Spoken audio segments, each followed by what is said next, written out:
नमस्कार, मैं तरुण वर्मा दिल्ली में क्लिनिकल साइकोलॉजिस्ट हूँ और इस वीडियो में आपसे बात करूँगा म्यूज़िक थेरेपी के बारे में।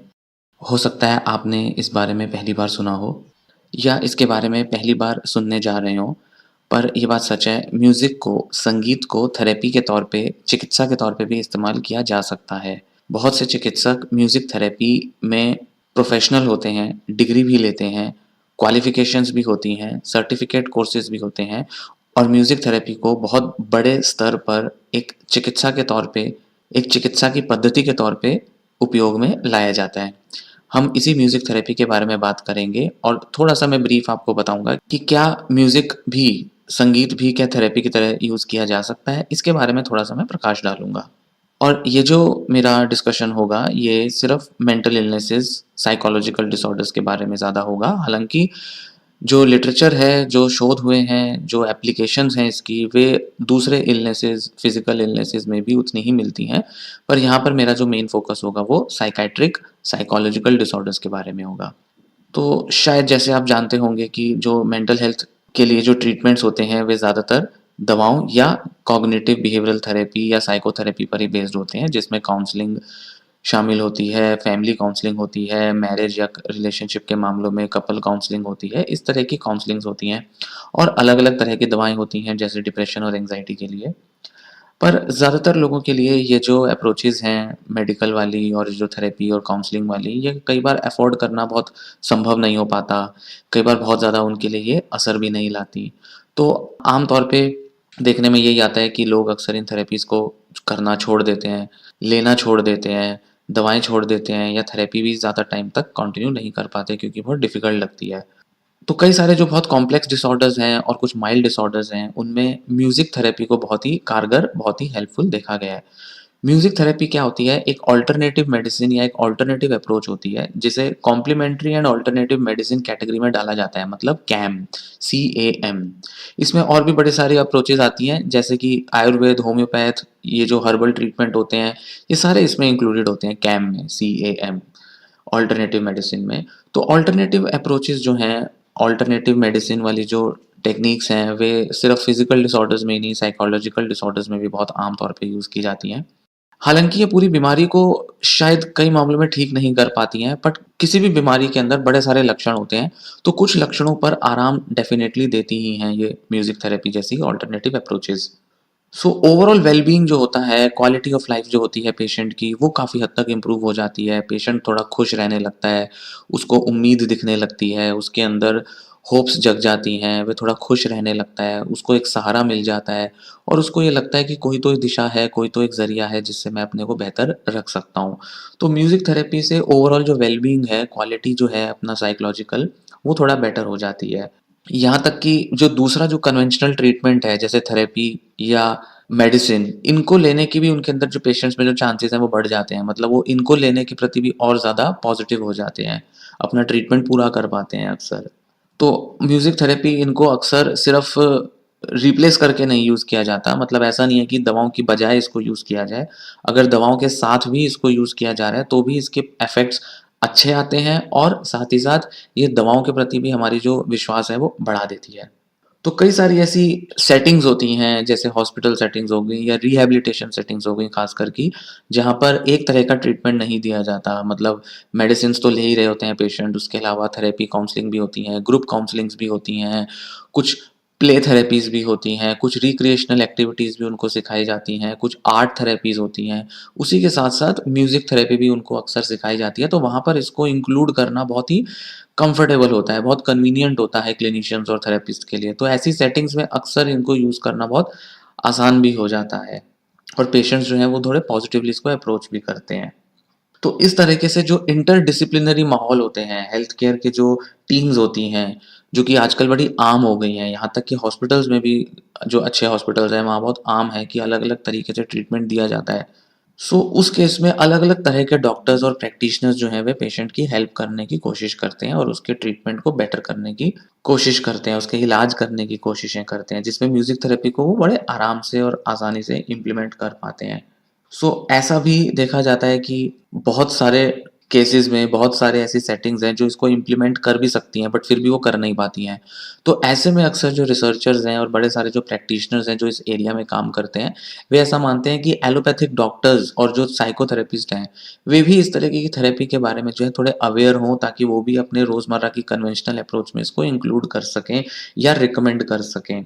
तो उनको भी इस बारे में एजुकेशन देना बहुत ज़रूरी होता है, और साथ ही साथ उनको भी कैम की जो रिसर्चेज़ होती हैं उसके बारे में पढ़ना और एजुकेट करना ज़रूरी हो जाता है। तो कुछ तरीके की जो कैम है वो हर तरीके का डॉक्टर अपनी प्रैक्टिस में इंक्लूड कर सकता है। जैसे अक्सर क्या होता है, एलोपैथिक डॉक्टर जो होते हैं वो आयुर्वेद ट्रीटमेंट या होम्योपैथिक ट्रीटमेंट रिकमेंड करना बहुत पसंद नहीं करते, या उनको लगता है कि पेशेंट जो है वो आयुर्वेदिक ट्रीटमेंट ही लेने लग जाएगा और वो एलोपैथिक के या तो फ़ायदे नहीं लेगा या शायद मुझसे ट्रीटमेंट नहीं लेगा वो। तो म्यूज़िक थेरेपी एक ऐसा ट्रीटमेंट है जो कि ज़्यादातर डॉक्टर्स रिकमेंड भी कर सकते हैं। उसमें किसी तरीके का ऐसा डर नहीं होता, अपने खुद के प्रोफ़ेशनल इंटरेस्ट की वजह से जो डर रहता है वो भी चला जाता है। साथ ही साथ पेशेंट की बेटरमेंट के लिए भी जो ज़रूरी है, मतलब पेशेंट के लिए म्यूज़िक थेरेपी अच्छा हो सकता है, वो दवाइयाँ भी अच्छे से लेगा, डॉक्टर पर भी ट्रस्ट ज़्यादा करेगा। इस नज़रिए से भी म्यूज़िक थेरेपी को इंक्लूड करना अपनी रिकमेंडेशंस में, ये बहुत आसान हो सकता है, बहुत अच्छा हो सकता है। और म्यूज़िक थेरेपी पर रिसर्चेज़ भी बहुत ज़्यादा हैं। तो ऐसे में डॉक्टर्स को, क्लिनिशियंस को खुद को कन्विंस करना इनकी इफ़ेक्टिवनेस के बारे में उतना मुश्किल नहीं होता। क्योंकि जो दूसरे डॉक्टर्स होते हैं, थेरेपिस्ट होते हैं, वे बहुत एलोपैथिक एनवायरनमेंट में अब ट्रेंड होते हैं। तो उनकी बहुत आदत नहीं होती अल्टरनेटिव अप्रोचेज़ पे बहुत बिलीव करने की या उसको रिकमेंड करने की। पर रिसर्च एक ऐसी चीज़ है जिस पर कोई भी डॉक्टर होगा, कोई भी क्लिनिशियन होगा, किसी भी तरीके का व्यक्ति होगा, वह बिलीव करेगा। क्योंकि वह जानता है कि ये एक स्टैंडर्ड तरीके से किसी टेक्नीक के इफ़ेक्ट्स के बारे में स्टडी की गई है, उसके प्रभावों को देखा गया है, तो जो भी रिसर्च बताती है उस पर माना ही जाएगा। तो क्योंकि म्यूज़िक थेरेपी और ऐसे अल्टरनेटिव अप्रोचेज़ पर काफ़ी सारी रिसर्च हो चुकी हैं, इसलिए डॉक्टर्स इसको बहुत ओपन माइंडेड तरीके से रिकमेंड भी करते हैं।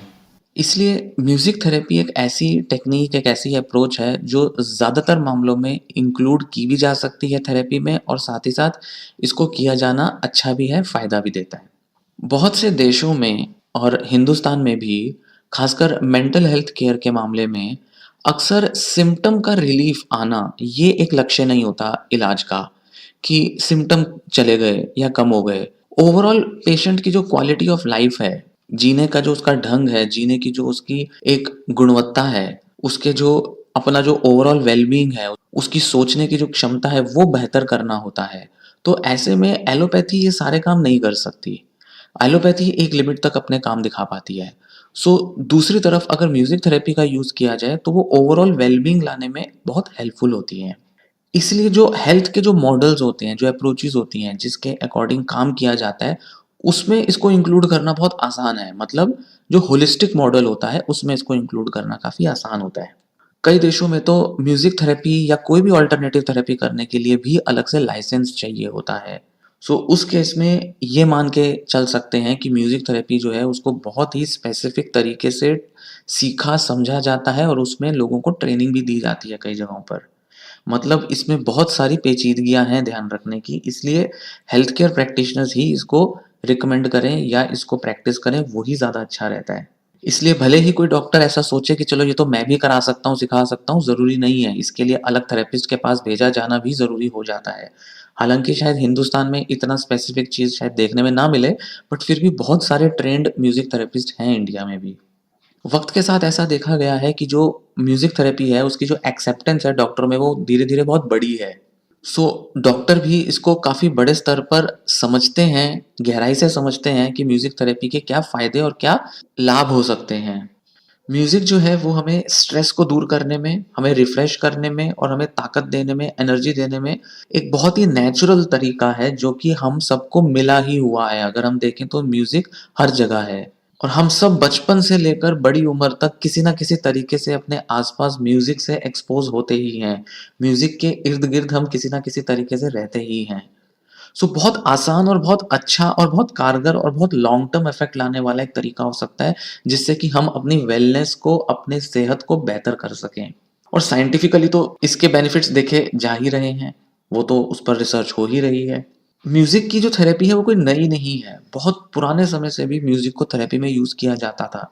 यहाँ तक कि तिब्बत में जो बुद्धिज़्म की एक अप्रोच है, जिसमें तिब्बतन बुद्धिज़्म में एक सिंगिंग बाउल्स करके एक टेक्नीक होती है, जिसमें मेडिटेशन कराने के लिए, ध्यान कराने के लिए या मेडिटेशन की गहराई को बढ़ाने के लिए कुछ बॉल होते हैं, जो कि पीतल, तांबे जैसे किसी मेटल से बने होते हैं, ब्रास या कॉपर से बने होते हैं, और उस पर एक छोटी-सी वुडन स्टिक से चोट पहुँचाई जाती है, मतलब ठोका जाता है और उससे बहुत अच्छे अलग-अलग फ्रीक्वेंसी की आवाज़ें निकलती हैं। तो इनको तो बहुत कॉमनली मेडिटेशन, ध्यान में यूज़ किया ही जाता है। इसके अलावा हिंदुस्तान में भी हमेशा से संगीत को एक कला के तौर पे तो देखा जाता था, साथ-साथ इसे चिकित्सा के तौर पे भी कई जगहों पर कुछ ऐसे चिकित्सक थे जो इसको स्वीकारते थे, इसको इम्प्लीमेंट करते थे। यहाँ तक कि जो हिंदुस्तान में जो बड़े सारे जो मंत्र होते थे या जो बहुत सारे जो राग होते थे, वो भी किसी न किसी संगीत या पोएट्री की फॉर्म में लिखे जाते थे। तो उसको भी बोलने का एक तरीका होता था, एक शैली होती थी जो संगीतमय लगती थी। तो उसका भी एक इम्पैक्ट होता था, जब उसको एक पर्टिकुलर तरीके से बोला जाता था तो उसका इम्पैक्ट अलग तरीके से पड़ता था। वो कोरे शब्द नहीं रह जाते उस केस में वो। इसलिए उनकी जो फ्रीक्वेंसी, उनकी जो वेवलेंथ होती थी, उनका जो लय होता था, पूरा एक तरीके से डिज़ाइन किया जाता था ताकि उसका एक पर्टिकुलर इम्पैक्ट पड़े लिसनर पर और वो थेरेप्यूटिक इफ़ेक्ट्स लाएँ। हालाँकि उन्हें बीमारियों के लिए यूज़ नहीं किया जाता था इतना, पर किसी न किसी तरह से मन को सुकून देने के लिए, चैन देने के लिए, पीस ऑफ माइंड, मन की शांति को बढ़ाने के लिए ये बहुत कॉमनली इस्तेमाल में लाया जाता था। 1930 के दशक से वेस्टर्न मेडिसिन जो है, उसने म्यूज़िक को थेरेपी की तरह लेना शुरू किया और इसे तब से अब तक कई सारे अलग-अलग बीमारियों में अप्लाई किया गया है और इसके कई सारे फिज़िकल, इमोशनल, सोशल इफ़ेक्ट्स देखे गए हैं। यहाँ तक कि हमारी सोच को भी इम्प्रूव करने में, मतलब हमारी दिमाग की सोचने की ताकत को इम्प्रूव करने में भी इसका रोल होता है। यहाँ तक कि मैथमेटिक्स वाली जो एबिलिटी होती है, जिन लोगों में मैथमेटिक्स वीक होती है, उनकी मैथमेटिकल एबिलिटी बढ़ाने के लिए भी म्यूज़िक का बहुत इस्तेमाल किया जाता है। ये हर पेशेंट के लिए रिकमेंड नहीं किया जा सकता। किसी-किसी पेशेंट्स पर ये ज़्यादा अच्छे से रिकमेंड किया जा सकता है, उनको इसके लाभ ज़्यादा मिल सकते हैं। तो जो भी डॉक्टर इनको रिकमेंड करता है, वह देख के करता है कि इस पर्सन पर, इस व्यक्ति पर म्यूज़िक को थेरेपी की तरह उपयोग किया जा सकता है या नहीं। ख़ासकर कि उन लोगों के लिए म्यूज़िक थेरेपी ज़्यादा रिकमेंड किया जाता है जिनको इमोशनल प्रॉब्लम्स होती हैं। तो कई लोग अपनी इमोशंस को बहुत ज़्यादा एक्सप्रेस नहीं कर पाते, बहुत ज़्यादा उनकी आदत नहीं होती अपने मन की बातें करने की। तो ऐसे में म्यूज़िक के थ्रू उनको पहले एक ऐसा एक एनवायरनमेंट दिया जाता है, एक ऐसा एक इफ़ेक्ट दिया जाता है जिससे वो अपने बारे में एक्सप्रेस कर पाएँ, अपने बारे में खुल पाएँ और अपनी बात, मन की बात खुलकर डॉक्टर से या किसी और से कर पाएँ। तो म्यूज़िक थेरेपी एक्सप्रेशन में बहुत हेल्प करता है। फिजिकल रिहैबिलिटेशन में जैसे जिनमें अपंगता होती है, उनमें इसका बहुत इस्तेमाल किया गया और देखा गया कि उन लोगों में कॉन्फिडेंस बढ़ाने में, ट्रीटमेंट को लेकर उनका जज़्बा बढ़ाने में और साथ ही साथ ट्रीटमेंट के प्रति उनमें जो इमोशनल कॉन्फ्लिक्ट आ जाता है, जो गुस्सा और चिड़चिड़ापन आता है, उसको दूर करने में म्यूज़िक थेरेपी का बहुत अच्छा रोल होता है। तो अक्सर ऐसी जगहें जहाँ पर फिजिकल रिहैबिलिटेशन की जाती है, किसी न किसी तरीके की विकलांगता के लिए, वहाँ पर म्यूज़िक अगर चलाकर अगर यही चीज़ की जाए, अगर उनको ट्रीटमेंट दिया जाए, तो उसका इम्पैक्ट ज़्यादा अच्छा देखने में आता है, ऐसा भी देखने में आया है शोधों में। तो उनके अंदर किसी तरीके का शारीरिक गतिविधि लाने के लिए, मूवमेंट लाने के लिए ये बहुत म्यूज़िक का सपोर्ट ज़रूरी होता है। सबसे अच्छी चीज़ ये है कि म्यूज़िक थेरेपी के हमारे दिमाग, मस्तिष्क में भी असर देखे जाते हैं। मतलब जब ब्रेन का स्कैन किया जाता है, जैसे एमआरआई स्कैन हो गया, सीटी स्कैन हो गया, तो उसके बाद भी देखा जाता है कि म्यूज़िक थेरेपी देने से पहले और बाद में दिमाग के कुछ ऐसे हिस्से सक्रिय हो जाते हैं, जो व्यक्ति की मोटिवेशन, मूवमेंट और इमोशनल हेल्थ को बढ़ाने में हेल्पफुल होते हैं। सबसे पहले और सबसे ज़्यादा जो इम्पैक्ट पड़ता है, वो 2 चीज़ों पर पड़ता है, इमोशंस पर और मोटिवेशन पर, इच्छा शक्ति पर और भावनाओं पर। जब ये दोनों बेटर हो जाते हैं, तो किसी भी ट्रीटमेंट के लिए पेशेंट जो है वो ज़्यादा मोटिवेटेड और ज़्यादा जज़्बे वाला हो जाता है, ज़्यादा उसमें जोश आ जाता है, एनर्जी भर जाती है उसके अंदर। उसका अपने ट्रीटमेंट को लेने में और ट्रीटमेंट को आगे अप्रोच करने में इच्छा शक्ति बहुत ज़्यादा होती है। इस तरीके से जैसा मैंने बात किया, हम बहुत तरीके से म्यूज़िक थेरेपी को दे सकते हैं, अलग-अलग पेशेंट्स के लिए दी जा सकती है, एंग्ज़ायटी, डिप्रेशन में तो ये कॉमन है ही है। साथ ही साथ जो डिसेबिलिटी वाली कंडीशंस होती हैं, उनमें तो ये बहुत ही हेल्पफुल होता है क्योंकि उसमें मोटिवेशन एक बहुत बड़ा इश्यू होता है। मोटिवेशन का ना होना एक बहुत बड़ी समस्या होता है, जिस वजह से लोग ट्रीटमेंट अपने हाथ में, अपने सामने होते हुए भी उसको पूरा नहीं कर पाते या उसे ले नहीं पाते।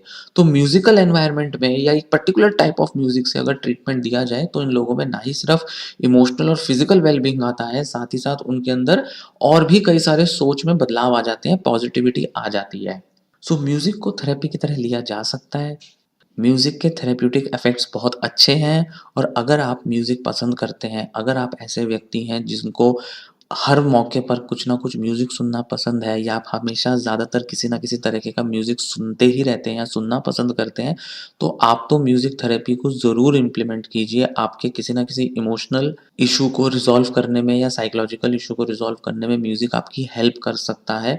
हालाँकि उम्मीद है शायद आप करते भी होंगे। साथ ही साथ अगर कोई व्यक्ति है जो म्यूज़िक थेरेपी का फ़ायदा ले सकता है, तो उसे भी इसका फ़ायदा दिया जाए। शायद वो उसके ट्रीटमेंट में हेल्प करे, ख़ास करके फ़िज़िकल या किसी और तरीके की साइकोलॉजिकल डिसऑर्डर में। बच्चों के लिए भी ये बहुत हेल्पफुल होती है। ऑटिज़्म में म्यूज़िक थेरेपी बहुत यूज़ की जाती है। एडीएचडी के बच्चों में भी म्यूज़िक थेरेपी का बहुत अच्छा इफ़ेक्ट आता है। बहुत सारी रिसर्च हुई हैं जो बताती हैं कि म्यूज़िक थेरेपी ऑटिज़्म के बच्चों में कम्युनिकेशन एबिलिटीज़ बढ़ा देती हैं और उनके अंदर काफ़ी सारे इमोशनल प्रॉब्लम्स हैं, सेंसरी प्रॉब्लम्स हैं, उसको भी रिड्यूस कर देती हैं। तो म्यूज़िक थेरेपी बच्चों में किया जाए, ऑटिज़्म या एडीएचडी जैसे बच्चों में किया जाए या किसी और तरीके की डिसेबिलिटी वाले बच्चे में अगर की जाए, तो भी बहुत लाभकारी होती है। तो आप अपने डॉक्टर से डिस्कस करें, क्या हो सकता है कि आपके बच्चे को या आपके फैमिली मेंबर को या आपको म्यूज़िक थेरेपी से फ़ायदा हो सके और आप किसी तरह से म्यूज़िक थेरेपी ले सकें जिससे कि आपके ट्रीटमेंट में डायरेक्ट या इनडायरेक्ट तरीके से फ़ायदा हो सके। ये वीडियो मैं यहीं समाप्त करता हूँ। उम्मीद है आपको ये जानकारी अच्छी लगी होगी, काम आएगी और आपको आगे एक दिशा दिखाने में मदद देगी।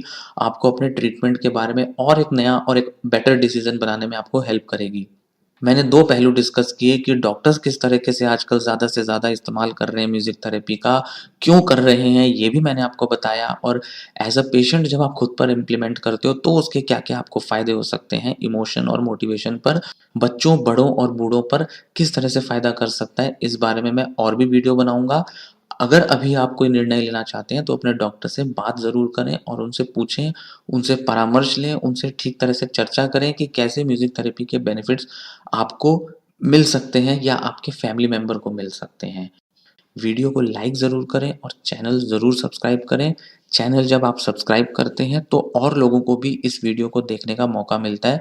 यूट्यूब और लोगों तक इस वीडियो को पहुँचा पाता है और इस तरीके से ज़्यादा लोग इस जानकारी का फ़ायदा ले पाते हैं। धन्यवाद।